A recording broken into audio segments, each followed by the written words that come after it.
जय श्री राम दोस्तों, कैसे हैं आप लोग। आशा करती हूँ आप लोग स्वस्थ होंगे, अच्छे होंगे।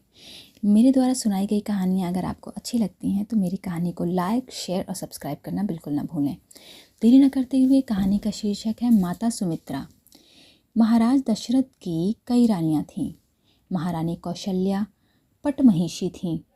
महारानी कैकेयी महाराज को सर्वाधिक प्रिय थीं और शेष में श्री सुमित्रा जी ही प्रधान थीं। महाराज दशरथ प्रायः कैकेयी के महल में ही रहा करते थे। सुमित्रा जी महारानी कौशल्या के सन्निकट रहना तथा उनकी सेवा करना अपना धर्म समझती थीं। पुत्रेष्टि यज्ञ समाप्त होने पर अग्नि के द्वारा प्राप्त चरु का आधा भाग तो महाराज ने कौशल्या जी को दिया। शेष का आधा कैकेयी को प्राप्त हुआ। चतुर्थांश जो शेष था उसके 2 भाग करके महाराज ने एक भाग कौशल्या तथा दूसरा कैकेयी के हाथों पर रख दिया। दोनों रानियों ने उसे सुमित्रा जी को प्रदान किया। समय पर माता सुमित्रा ने 2 पुत्रों को जन्म दिया।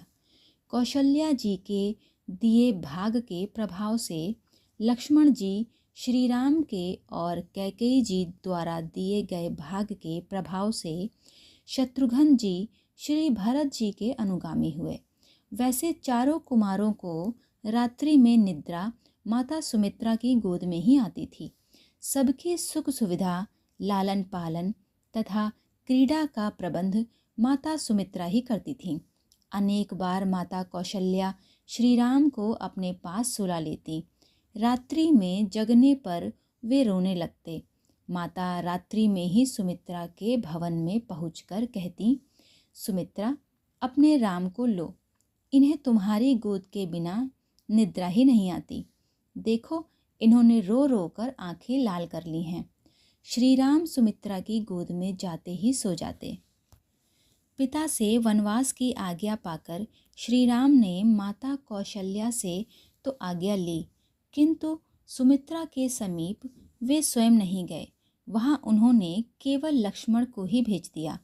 माता कौशल्या श्री राम को रोककर कैकेयी का विरोध नहीं कर सकती थी, किंतु सुमित्रा जी के संबंध में यह बात नहीं थी। यदि न्याय का पक्ष लेकर वे अड़ जाती तो उनका विरोध करने का साहस किसी में नहीं था।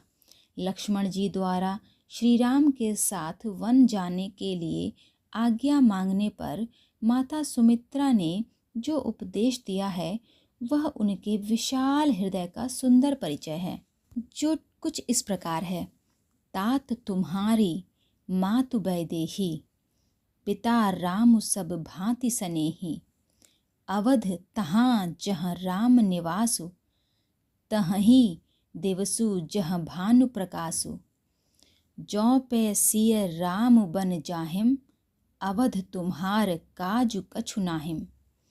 पुत्रवती जुबती जग सोई, रघुपति भगतु जासु सुत होई। सकल सुकृत कर बड़ फलु एहु, राम सिय पद सहज सनेहु। तुम कहूँ बन सब भांति सुपासु, संग पितु मातु राम सिय जासु। जेहिम न राम बन लहिम कलेसु, सुत सोउ करेहु इहि उपदेसु। इस प्रकार माता सुमित्रा ने लक्ष्मण को जीवन के सर्वोत्तम उपदेश के साथ अपना आशीर्वाद भी दिया। माता सुमित्रा का ही वह आदर्श हृदय था कि प्राणाधिक पुत्र को उन्होंने कह दिया कि लक्ष्मण, तुम श्री राम को दशरथ, सीता को मुझे तथा वन को अयोध्या जानकर सुखपूर्वक श्री राम के साथ वन जाओ। दूसरी बार माता सुमित्रा के गौरवमय हृदय का परिचय वहाँ मिलता है जब लक्ष्मण रणभूमि में आहत होकर मूर्छित पड़े थे। यह समाचार जानकर माता सुमित्रा की दशा विचित्र हो गई। उन्होंने कहा, लक्ष्मण, मेरा पुत्र श्री राम के लिए युद्ध में लड़ता हुआ गिरा, मैं धन्य हो गई। लक्ष्मण ने मुझे पुत्रवती होने का सच्चा गौरव प्रदान किया है। महर्षि वशिष्ठ ने न रोका होता तो सुमित्रा जी ने अपने छोटे बेटे शत्रुघ्न को भी लंका जाने की आज्ञा दे दी थी। तात जाहूं कपिसंग, और शत्रुघ्न भी जाने के लिए तैयार हो गए थे। लक्ष्मण को आज्ञा देते हुए माता सुमित्रा ने कहा था, सिय रघुबर सेवा सुचि है हो, तो जानियो सही सुत मोरे।